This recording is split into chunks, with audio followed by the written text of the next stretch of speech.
What's good, YouTube? And welcome to the house. There's easily enough information in this market watch for 2 to 3 market watches, but we're gonna give you that faster pace you love, so try to keep up. Dracaiolo is going up in price right now.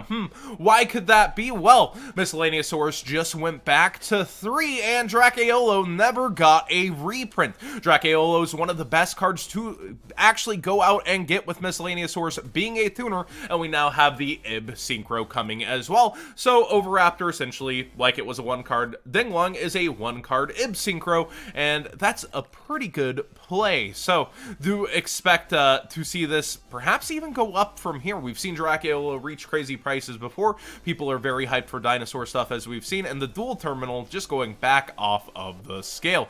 Next up, let's talk about Mashado, aka Spell Mining Cave, the deck. I think it's just called Spell Mine. I don't know.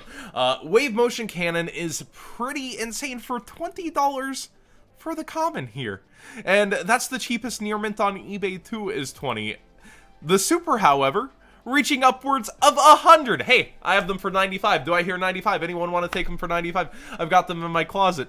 This is insane to me. I topped my first ever regional with a Wave Motion Final Countdown deck, and to see this in 2019 become a actually viable strategy is nuts to me. But it's not just Wave Motion Cannon. People are putting so much into this Spell Mine deck. We look at Trap Trick getting bought out. My last advice for Trap Trick was, hey, guys, I think this is coming towards Battles of the Legend of Megatons. It almost definitely is. Just leave it alone. Oh no, you won't have it in time for the WCQ deck though if you are playing Spellmine. And now, hey, 45 freaking bucks and 42 over here on eBay. Almost a complete buyout on Trap Trick. It's crazy to see this on a $30 card that has a clock running for its reprint. Even Lilith heading up towards $5. That's half the price of that layer structure deck. It actually covers the whole price if you're a vendor, basically. I think they pay like $5.50. It's just insane out here. And over on eBay, it's even bought out to a greater extent.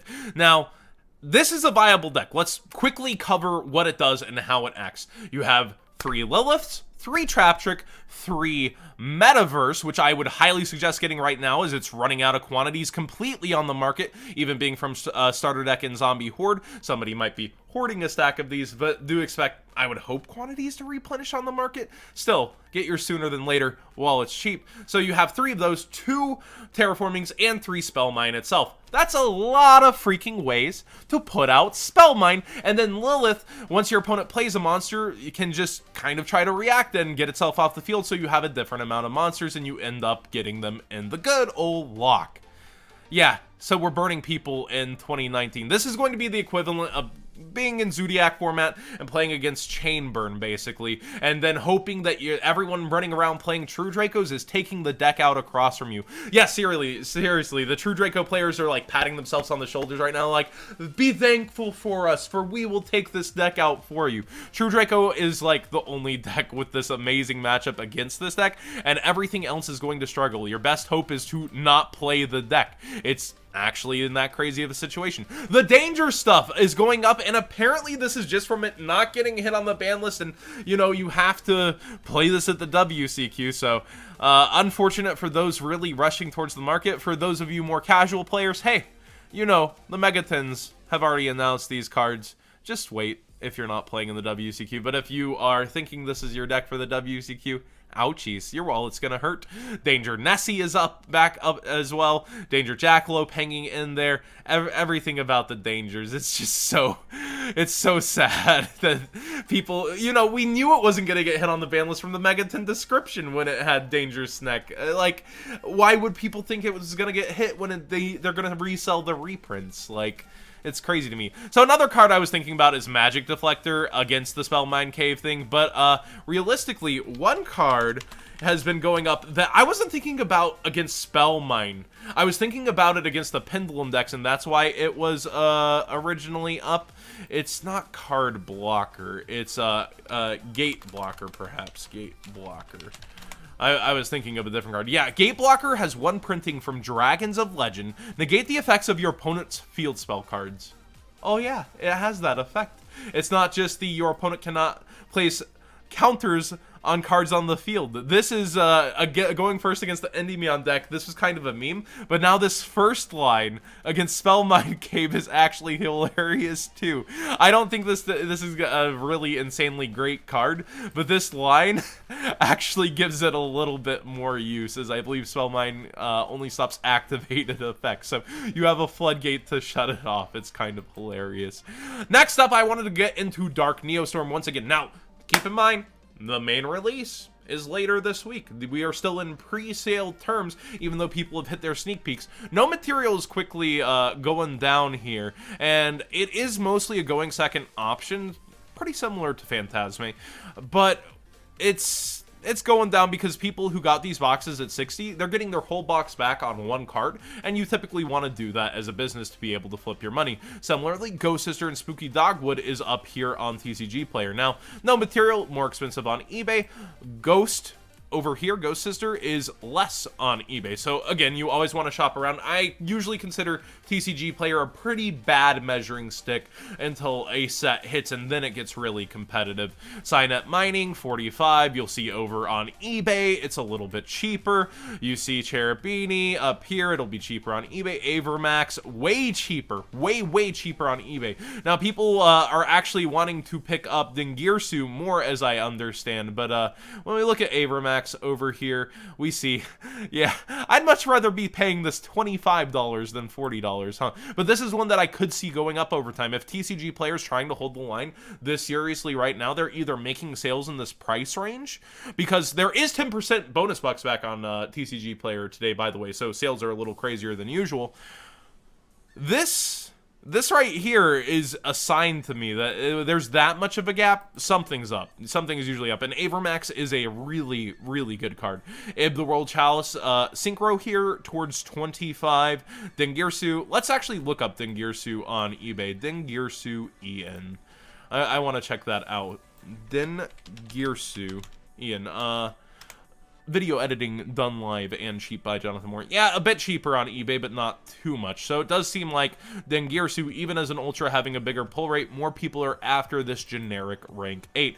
But a huge point I wanted to make is the second page of this has two supers that a lot of people are putting faith in. Crackdown, your trap card, Mr. Steal Your Girl, is towards $7, as is Mystic Mine. And on eBay, it's similar.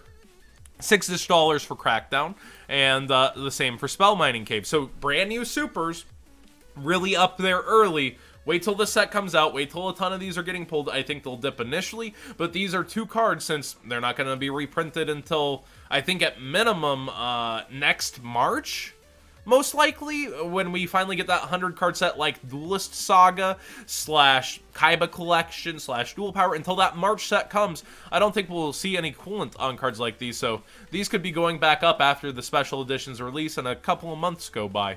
So yeah, also if you're thinking about picking them up for the WCQ, I think the special edition should be out before that. I haven't looked at the actual date yet, so you have time, but again, you'll get your mileage out of them, you'll get your practice with them if you pick them up sooner than later. So just wait for, you know, this week, or a week or two to see their prices. Dual Power is something I hadn't covered in half of a second, so I just wanted to go back through and say, wow, the competition really slayed the prices. So many independent vendors opening this up that it has stayed bottom out for longer than most of us thought. A lot of people said Impermanence was going to go back up to 60. I was like, 40 is a pretty good price for it, and we see it sticking actually under 40. Evenly matched here. I did not think this would stay under, you know, $40 for a playset, but here we are. Ghost Bell and Haunted Mansion, $30 playsets. This is basically like how Ghost Ogre was out of the 10s after a while. I think this has a lot of room to go up if it misses both the Megatons and Battles of Legend as well for our reprint. That reprint was so good, let's do it again. Cyber Dragon Naster, really sitting at a nice price for the Cyber Dragon Duelist, and just everything going down. Borreload's been going down over time. I remember it was 10 to 12, now we see it, you know, towards $8. Everything's freaking awesome about Dual Power and its pricing for now, but it does tell me that it's bottomed out. Like these Necros prices, I don't think they're gonna last. I think you should be picking up Necros sooner than later. So if you can afford to set aside money for what you want as singles from Dual Power right now, really be doing so, because this is a huge bottom out. Next up, we just have Savage Strike, the note here is Pot of Extravagance is hiking back up pretty dang fast because the announcement was Savage Strike. Hey, it's not in the Megatins. If you didn't see that video, it'll be linked at the end of this one. Yeah, Phantasme going up over here with that 10% back. Of course, that's basically $10 back. And then, so eBay over here, it's like 95 for near mints. We need a reprint for Phantasme so bad. But a lot of people are of the mindset that it's okay not to reprint Savage Strike that soon, that they should have given it longer in the first place. So I do like the back and forth conversation in the community there. But man, I just want everyone to have Phantasme or access to it at the price of like $40 impermanence. Please, $40 Phantasme. It would just be nice. Short printing cards in main set. Shame on you, Konami. So are you just Skull Dread here at $30? It's gone back up as it wasn't on the FNL list. Really key to the Guard Dragon engine in the WCQ season. I could almost see this going up further. It has no reprints slated for upcoming, and the main worry for this constantly is the FNL list rather than another reprint. So I would definitely consider, you know, if you've been holding off, if you think this is going to go back down again, it went down originally because of ban list fears. I would go ahead and pick it up for the WCQ season sooner than later. And talking about Megatins, Cerberus doing pretty well for itself. I just wanted to show how the Megatins have panned out. Electromite going back up, actually, because of the Pindu deck, too. Even though it's at 1, hey, you need that if you're playing Pindus. And then I think the tins settled out a lot nicer than years past. At least we still have a chase card worth above the tins. But at the same time, you see how fast reprints happen again from the tins. Evenly Matched reprinted. Borreload reprinted. All the chase cards except for Saryuja have gotten pretty much another reprint. And when I say chase, I mean you get the money back of your 10 or more at MSRP. So just consider that when buying Megatins this year as well. You know, it seems like a really shiny, nice, bright object, but you have a clock, a timer on the things that you are pulling before they see their reprints again. About half a year, it seems like everything is back reprinted again. So thank you so much for watching. What do you guys think of today's market watch and this pacing? I try to keep up and still get some information out there with each and every card that was not as in-depth as usual because there was so much to go through. What would you like to see on the next market watch that maybe I missed in this one, because there's still so much happening? It's insane. But let me know what you think, everybody, and subscribe if you haven't already. Give this video a thumbs up if you enjoyed the pacing and conversation, and as Simo says, because happy birthday, Simo, we'll see you next time.